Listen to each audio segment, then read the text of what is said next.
বিভিন্ন সামাজিক ও রাজনৈতিক সংগঠনের উদ্যোগে নীলফামারীতে ইসরায়েলি আগ্রাসন ও গণহত্যার বিরুদ্ধে প্রতিবাদ জানানো হয়েছে। সকালে শহরের চৌরঙ্গি মোড়ে এক বিশাল বিক্ষোভ মিছিল অনুষ্ঠিত হয়। মিছিলটি শহরে বিভিন্ন স্থান থেকে শুরু হয়ে প্রধান সড়ক প্রদক্ষিণ করে চৌরঙ্গি মোড়ে এসে সমাবেশে মিলিত হয়। এ সময় বক্তারা বলেন, ফিলিস্তিনে ইসরায়েলি আগ্রাসন ও নিরীহ মানুষের উপর অত্যাচার সহ্য করা যায় না। বাংলাদেশ সহ বিশ্ব সম্প্রদায়ের কাছে দ্রুত পদক্ষেপ নেওয়ার আহ্বান জানান বক্তারা। এই প্রতিবাদ অব্যাহত রাখার দৃঢ় প্রতিজ্ঞা জানানো হয়। ফিলিস্তিনের নিরীহ মানুষের প্রতি সমর্থন জানিয়ে প্রতিবাদের স্লোগানে পুরো শহর মুখরিত হয়ে ওঠে। কোন ইহুদি কিন্তু এরকম করে মিছিল মিটিং করে তাদের আবেদন জানায়নি। তারা শত শত বছর ধরে পৃথিবীর সমস্ত মুসলিমকে নিধন করার যে নীল নকশা এঁকেছিল তার চূড়ান্ত অবস্থায় তারা আজকে এসেছে। আজকে আমরা হয়তো তাদের পণ্য বয়কট করার চিন্তা ভাবনা করছি, কিন্তু তাদের পণ্য যদি বয়কট করি বাংলাদেশের ব্যবসায়িক মহল দেখেন কি অবস্থা হয়ে যাবে। আজকে বাংলাদেশের সব দোকানপাট বন্ধের মতো একটা অবস্থা হয়ে যাবে। তারা সারা পৃথিবীকে তাদের জাল দিয়ে ঘিরে রেখেছে যেন তাদের পণ্য বয়কট আমরা করতে না পারি, এরকম তারা অবস্থায়। আম্মা বাদ, আউযু বিল্লাহি মিনাশ শাইতানির রাজীম, বিসমিল্লাহির রহমানির রহিম।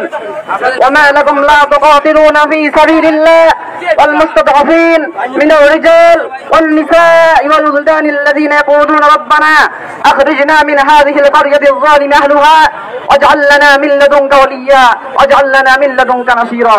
আল্লাহ পাক রব্বুল আলামিন কোরআনুল কারীমের মধ্যে বলেন, তোমাদের কি হলো? তোমরা কেন আল্লাহর রাস্তায় যুদ্ধ করছো না?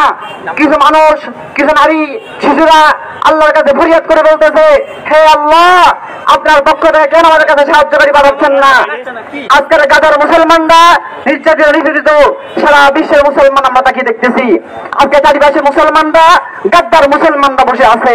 তাদের শক্তি সামর্থ্য থাকা সত্ত্বেও আজকে মুসলমানরা কিছু করতে পারতেছে না।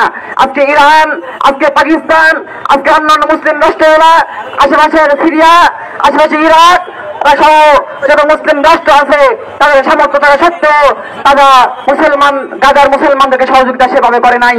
আজকে আমরা নির্লজ্জ।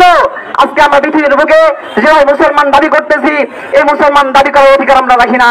আমরা বলতে চাই, আগামীতে বাংলাদেশ থেকে গাজার পক্ষে যুদ্ধ করার জন্য এদেশ থেকে কিছু মুজাহিদ তৈরি হবে, যারা আগামীর বাংলাদেশ থেকে এই আকসাকে উদ্ধার করবে ইনশাআল্লাহ। সালাউদ্দিন আইয়ুবী রহমাতুল্লাহ আলাইহি বলেছিলেন, যতদিন পর্যন্ত আল কুদস মুক্ত হবে না, যতদিন পর্যন্ত বাইতুল আকসা মুক্ত করতে পারবো না, ততদিন পর্যন্ত আমার মুখে হাসি আসবে না, আমি হাসবো না। সালাউদ্দিন আইয়ুবী রহমাতুল্লাহ আলাইহি যতদিন বাইতুল আকসাকে মুক্ত করতে পারে নাই, ততদিন পর্যন্ত তিনি হাসেন নাই। আজকে এই যুগে সালাউদ্দিন আইয়ুবী রহমাতুল্লাহ আলাইহিকে দরকার। আজকে আমাদেরকে সালাউদ্দিন আইয়ুবী রহমাতুল্লাহ আলাইহির ভূমিকা পালন করতে হবে, যেটা আমরা করতে পারি। পৃথিবীর সব থেকে খুব কোন পরিণতির সময় আমরা অতিক্রান্ত করতেছি।